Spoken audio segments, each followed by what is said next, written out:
Le DA Fresh Morning, c'est 104.5 tonnes de bonne humeur. Tous les matins sur Urban FM. Vous êtes sur les 104.5 Urban FM, la station urbaine, et vous écoutez le DA Fresh Morning. On a des invités ce matin dans notre émission.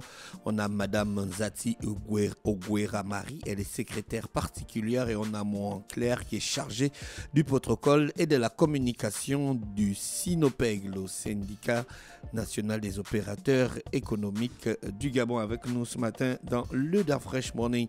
Madame Claire, vous êtes chargée du protocole. Bonjour, approchez-vous du micro s'il vous plaît. Bonjour. Merci d'avoir accepté notre invitation. Et Madame Marie, bonjour. Bonjour. Alors, parlez-nous du SINOPEG. Alors, merci déjà de nous recevoir. Alors, le SINOPEG représente le syndicat national des opérateurs économiques du Gabon. Déjà en activité depuis 2015, mais officiellement reconnu depuis le 3 mars 2020. Alors, nous sommes spécialisés surtout dans l'étude et la défense des droits de nos membres. Aussi, nous accompagnons nos membres dans le bon fonctionnement de leur activité. Et aussi, nous sommes, on va dire, nous prenons aussi une forme pédagogique, dans le sens où nous éduquons nos membres. Quels sont les différents profils des membres que l'on retrouve? Les différents profils, nous avons des commerçants, des entrepreneurs, oui. Généralement, ce sont des commerçants que nous comptons. Quel genre de commerçants? Les commerçants du marché là, ou bien... Parce que nous aussi, on est des commerçants. Hein? Oui, Ouais, tout type de commerçants. Tout type de commerçants. Et... Ça existe depuis combien de temps? Ça existe depuis 2015, mais nous sommes officiellement reconnus depuis 2020. Depuis 2020. Oui. Et vous avez mené beaucoup d'activités. Quels sont les genres d'activités que vous menez? Différentes activités, comme par exemple des campagnes de sensibilisation sur les commerçants, sur leurs droits. Aussi, nous avons une opération que nous avons lancée, opération zéro motif dans ma boutique, qui consiste pour le commerçant déjà à vérifier différents motifs en fait, qu'ils peuvent retrouver dans leur boutique, par exemple sur l'affichage des prix ou l'emplacement de la boutique et tout le reste. Avant de défendre les droits des commerçants, est-ce que vous leur expliquez aussi leurs devoirs? Bien sûr. Déjà, l'optique éducative va dans ce sens. Nous les éduquons sur les différents droits qui concernent vraiment leur activité. Et vous avez identifié quel genre de problèmes que les commerçants ont au quotidien? Parce que si vous vous êtes regroupés en syndicat pour défendre des droits, c'est qu'il y a sûrement des situations difficiles pour certains commerçants. Quelles sont les situations difficiles que traversent les commerçants au point que vous veuillez défendre leurs droits? Alors, oui, Madame Claire. Alors, bonjour et je vous remercie pour le fait de nous recevoir ici, aussi pour l'opportunité pour nous de vous parler du SINOPEG.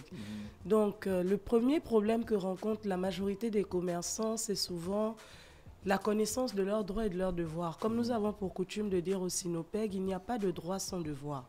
Et réussir à faire comprendre, parce que la plupart des commerçants qui sont dans notre syndicat, ce sont des étrangers. Pour la plupart, ils sont illettrés. Donc, le premier obstacle auquel ils font face, c'est l'obstacle de la langue. Réussir à leur faire comprendre déjà leurs droits et leurs devoirs dans une langue que pour la plupart ne maîtrisent pas, c'est là le premier obstacle. D'accord. Voilà. Et l'autre obstacle qu'ils rencontrent souvent, c'est que ne maîtrisant pas tous les outils nécessaires pour l'exercice de leurs activités, ils sont généralement délaissés à eux-mêmes. Et c'est là qu'intervient l'importance et le rôle principal du SINOPEG, qui est celui d'être cet éducateur-là, ce sensibilisateur qui les accompagne dans les différentes démarches, dans la gestion même de leur activité. Voilà. D'accord. Vous leur montrez aussi comment... choisir, gérer, traiter les produits. Exactement. Comme disait ma collègue tout à l'heure, l'opération zéro motif que nous avons lancée, je vais vous expliquer pourquoi nous l'avons lancée. Nous l'avons lancée parce que nous avons constaté qu'à beau expliquer aux commerçants quelles étaient leurs obligations, il y avait toujours une répétition des mêmes motifs dans les convocations que nous recevons au niveau du SINOPEG de nos membres.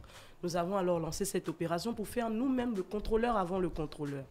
Alors, en quoi ça consiste? Nous allons dans la boutique d'un membre, nous déléguons une équipe qui arrive sur place, qui fait un contrôle total de la boutique, aussi bien le dossier administratif que le dossier sécurité, le dossier médical du membre et un état des lieux de la boutique. Moi-même, je me suis déjà retrouvée, ainsi que ma collègue ici présente, à devoir faire un nettoyage complet des boutiques. Nous sommes dans une vision. C'est fort, ça. Nous avons une vision et c'est réellement celle-là de non seulement les formaliser, mais nous comprenons que la formalisation n'est pas la seule chose à regarder quand on voit l'activité économique d'un commerçant. Nous-mêmes, nous sommes consommateurs.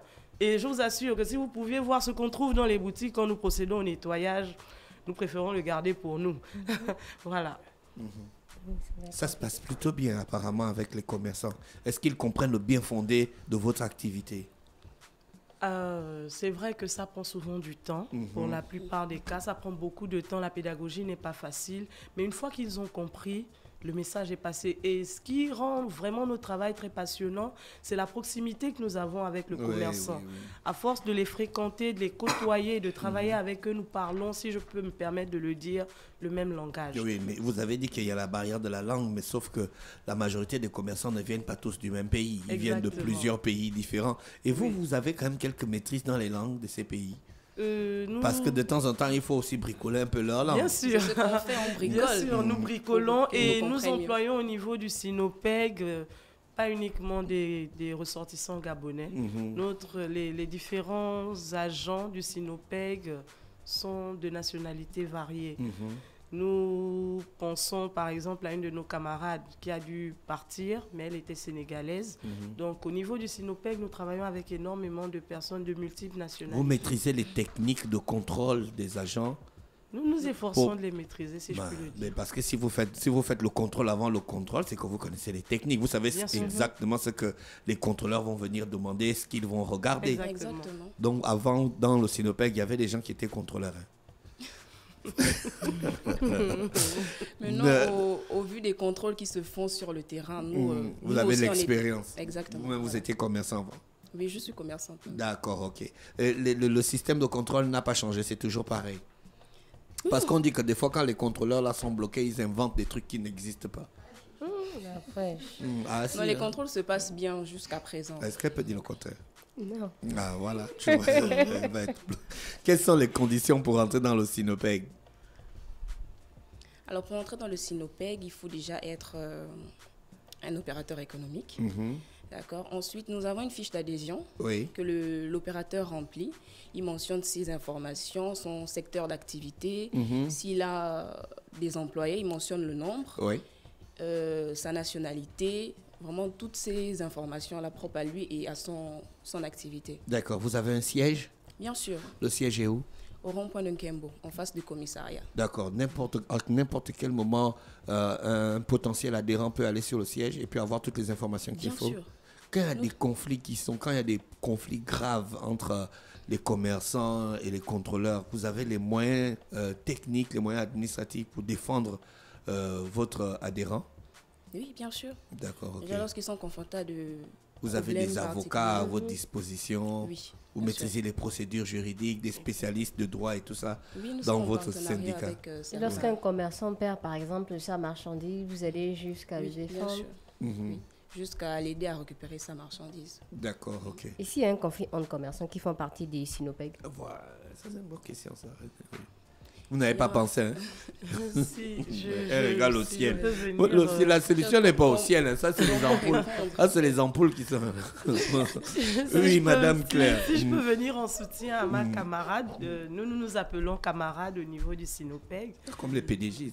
Non, pas comme les PDG, plutôt comme des personnes qui apprennent ensemble depuis le primaire. On a gardé le terme de camarade et nous le trouvons très affectif. Alors nous l'utilisons pour nous appeler au niveau du Sinopeg. Voilà, du Sinopeg. Oui, donc René Ruth posait la question. Donc, en cas de conflit entre membres... de commerçants, l'une des missions du Sinopeg, l'un de nos rôles, c'est celui de médiateur. Déjà, nous faisons en permanence la médiation entre nos opérateurs économiques et les agents contrôleurs sur le terrain.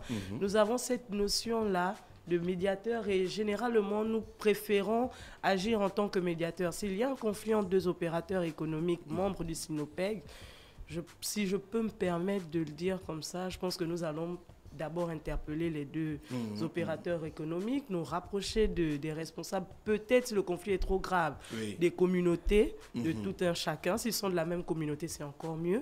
Nous allons nous rapprocher des responsables, les convier au bureau et essayer de faire la médiation. Je pense que c'est la meilleure manière. Et de façon générale, nous agissons en tant que médiateurs. Nous n'imposons pas. Nous expliquons pour faire comprendre pourquoi il faut procéder de cette manière. Et avec le commerçant, quand il a compris le pourquoi, enfin si on peut le dire en langage courant, le pourquoi du comment, il le fera. Parce qu'avec eux, le gros problème, c'est quand il ne comprend pas. Quand il n'a pas compris, vous ne pouvez pas lui faire accepter quoi que ce soit.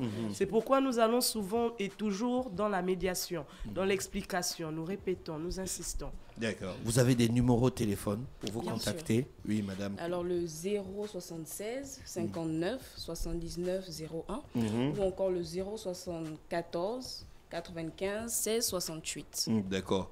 Vous n'avez pas le 076 34 67 40, ça fait partie aussi de vos numéros? Oui, d'accord. Okay. On rappelle donc que vous êtes situé en Quimbo, en face du commissariat, et que vous êtes ouvert à toute heure pour recevoir toutes les adhésions possibles. Ça coûte combien une adhésion? Alors ça dépend du secteur d'activité. Déjà pour des commerçants, par exemple, qui ont des boutiques, c'est 20 000 francs l'adhésion. Et ça va en montant, vraiment selon le secteur d'activité. Pour nous qui faisons le pain, comme René Ruth et moi, des vendeurs de sandwichs, ça peut aller à combien? Vendeurs de sandwichs, 11 000 francs. D'accord. René Ruth. Merci, Madame Marie et Madame Claire. Elle voulait rajouter la raison principale pour laquelle nous sommes sur votre plateau aujourd'hui, c'est pour annoncer l'événement que nous organisons pour je vous ai bien demandé le ça jeudi au début d'émission. avril. Quels sont les événements que vous organisez? Vous m'avez dit que nous, on n'organise pas les événements. Non, pas du tout. Nous avons pensé aux missions réelles déjà accomplies sur le terrain. C'est dans ce sens que nous avons compris la question. Donc, la raison principale pour laquelle nous sommes sur votre plateau aujourd'hui, c'est parce que nous organisons l'anniversaire et l'entrée syndicale du Sinopeg. C'est prévu pour ce jeudi 25 avril à la Chambre du commerce. Avec la grâce de Dieu, nous invitons tous les opérateurs économiques, même ceux qui ne sont pas membres du Sinopeg, parce que généralement, c'est l'information qui manque et qui fait réellement carence lorsqu'on exerce dans une activité. Quand on n'est pas bien informé, on ne peut pas agir de la bonne manière et on va toujours se sentir lésé, dans le sens où si on vient pour vous dire que vous n'êtes pas en règle, vous allez vous plaindre parce que vous n'avez pas eu la bonne information par rapport à votre secteur. Donc nous profitons pour cet événement-là pour sensibiliser les opérateurs économiques, mais aussi pour restaurer, c'est le thème d'ailleurs de l'événement, restaurer la confiance entre les opérateurs économiques et les pouvoirs publics. Nous ne voulons plus que le commerçant voit les pouvoirs publics comme des personnes qui sont là avec un bâton pour taper sur leurs doigts uniquement. Comme nous ne voulons pas non plus que les pouvoirs publics voient les commerçants comme des personnes qui ne comprennent pas les obligations qu'il y a. Parce que nous, en tant que syndicat, nous nous battons vraiment pour leur faire comprendre non seulement leurs droits, mais aussi leurs devoirs. Donc, nous invitons tout le monde. C'est quand? Le jeudi 25? C'est le jeudi 25 à la Chambre de commerce. Voilà. À partir de quelle heure? 14h à 19h. D'accord, ok. Le principal orateur, ce sera qui? Qui va présenter la conférence? Nous avons un MC qui se chargera de présenter la conférence. Donc tous les membres du syndicat seront là pour expliquer, chacun à son tour, selon son domaine. Hein? Oui. D'accord. Merci, on vous souhaite de passer une bonne journée à l'écoute des programmes d'Urban FM. Le DAF Morning, c'est 104.5 tonnes de bonne humeur. Tous les matins sur Urban FM.